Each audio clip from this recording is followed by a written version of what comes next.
Hello, I'm Simon Whistler. You're watching Today I Found Out, and in the video today, the curious case of the backflipping bird, the Parlor roller. While there are many birds that have naturally evolved to be flightless, there's only one kind of bird that humans have selectively bred until it no longer possesses an ability shared by most of its kin, and that would be the Parlor roller.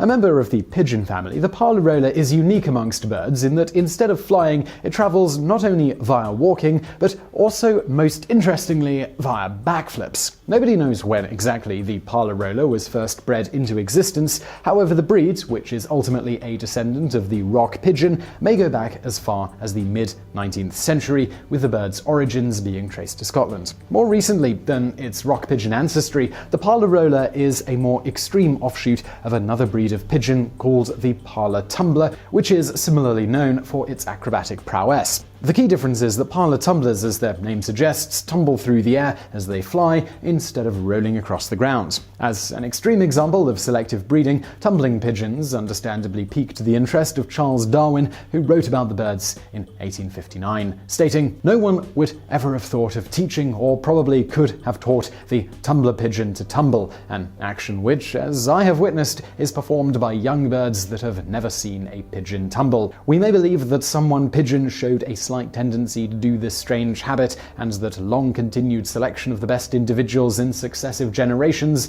made tumblers what they now are. And near Glasgow there are house tumblers, as I hear from Mr. Brent, which cannot fly 18 inches high without going head over heels." As noted by Darwin, tumbler pigeons seem to have been artificially brought into this world by selectively breeding pigeons who exhibited a specific behavior, in this case rolling over for no particular reason. Then this was repeated over many generations until the behavior became ingrained and exaggerated to an almost comical degree. Darwin himself, at least judging by this quote, probably never saw a Parlor roller because he describes a bird that could still fly at least a little off the ground, though perhaps it was these low-flying Parlor tumblers he heard about that were ultimately bred into the Parlor rollers. In any event, because they're only selectively bred for their ability to roll, color is largely unimportant when it comes to the Parlor rollers, and as a result, the birds come in a vast array of colorations. This can range from pure white to the traditional iridescent coat of a common pigeon. In fact, potential purchasers of these birds will quickly find that the breeders typically price them based on how far the bird can roll at a time before stopping.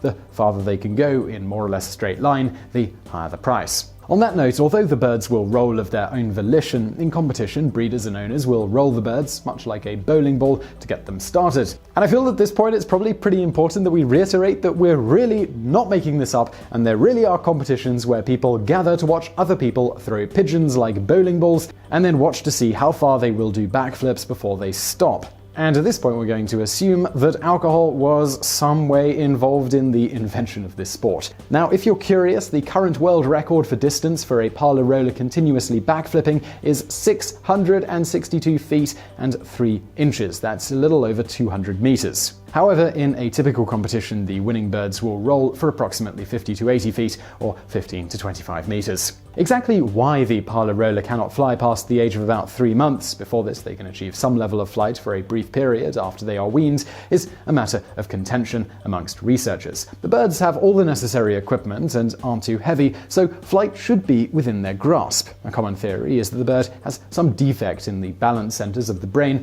making it so when they attempt to fly, instead of doing so, they simply flip over backwards. So I really hope you enjoyed that video, and don't forget to subscribe to this channel for brand new videos every day of the week. Also, I've got another channel, it's called Top 10's Net. It's content very much like this one, just in a top 10 format. You can check it out through the icon on the screen now. But if you want something else to watch right now, why not check out another Today I Found Out video or a Top 10's video over there on the right. And as always, thank you for watching.